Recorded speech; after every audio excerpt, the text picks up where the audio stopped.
For centuries, the Agari Dominion had ruled this corner of the galaxy, with an iron grip, their fleets blackening stars, their drones enslaving worlds, their names spoken in fear. Across over 200 systems, no resistance lasted more than a few years. The Dominion was efficient, ruthless, and bored. They had run out of challenges.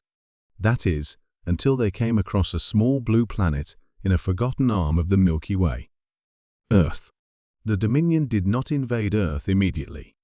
They observed, monitored, scanned, and what they saw made them laugh. Primitive, divided, loud. Humans had no planetary unity, no interstellar capability, and no noticeable psychic defenses. And yet, what unnerved the Agari scientists most was the ancient Terran phrase they found carved into a derelict space probe drifting past Pluto. "Do not go gentle into that good night." Commander Vectharn scoffed at the poetry. "Let's wake the primitive," he sneered. The Dominion attack came swiftly. Satellites blinked out of orbit. Power grids failed. Major cities crumbled under kinetic strikes. The message was clear: submit or be erased.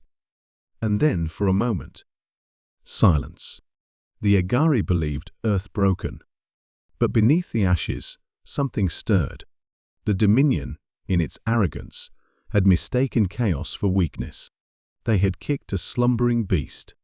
In the underground remnants of the Geneva AI core, an ancient failsafe activated. Protocol Thanatos.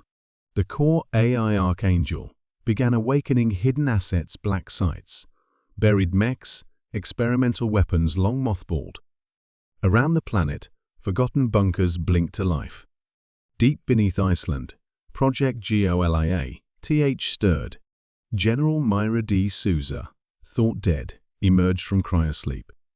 Clad in reinforced armor and carrying scars from Earth's last great war, she stepped into the command chamber and looked at the global display.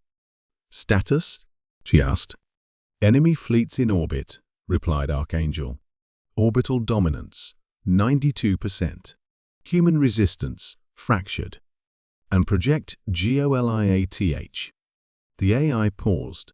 "Operational." "Barely." Myra's eyes narrowed. "That's all we need." In orbit, Agari ships began deploying harvest drones, preparing to strip Earth's biosphere for Dominion use. Commander Vectharn gave the order with the same nonchalance one might swat a fly. He didn't notice the disturbance below until the mountain moved. From beneath Vatnajökull Glacier, the ice cracked. The ground shuddered. And then, rising like a titan from myth, came GOLIA-TH, a mechanical behemoth, 2 kilometers tall, powered by a miniature singularity core, and guided by a hybrid AI-human neural link. Its armor was layered with neutronium and something else. Something alien, salvaged from a forgotten war. The Dominion had never seen anything like it. Vectharn leaned forward, uncertain. "Is that a war machine?" "No," whispered his science officer. "It's a monument to war." GOLIA-TH raised its head, glowing eyes piercing the atmosphere. Then it moved with terrifying speed for its size.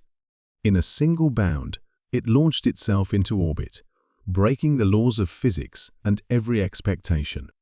The first Agari cruiser it encountered didn't even have time to raise shields.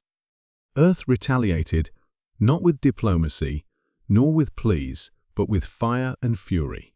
Elsewhere, resistance cells across the planet, once isolated, began to unite under a single encrypted signal. The giant is awake. Fight. In Kenya, railgun artillery hidden beneath Mount Elgon opened fire. In Siberia, autonomous drone hives long dormant lifted into the air. Across the oceans, submarines bearing old-world nuclear payloads locked onto orbital targets and launched. Humanity wasn't just fighting back. It was rising. Agari battle doctrine had never accounted for such asymmetric fury. The Dominion relied on predictability: conquer, subdue, control. But humans? They adapted, improvised, refused to die quietly. They weaponized their cities, turned ruins into traps, rewired captured drones to attack their own carriers. And everywhere, that signal pulsed. The giant is awake.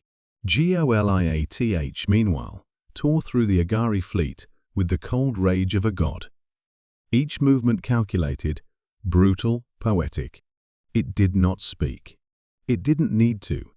Its existence was the message. And yet, for every enemy destroyed, Myra felt the cost. She remembered the price Earth had paid to build such a monster. But in that moment, she also understood something deeper, something the Agari had missed. Humans were not just warriors. They were sleepers. You could bury them, break them, burn them, but if you left even one spark alive, they would rise. Within 72 hours, the Agari fleet was gone.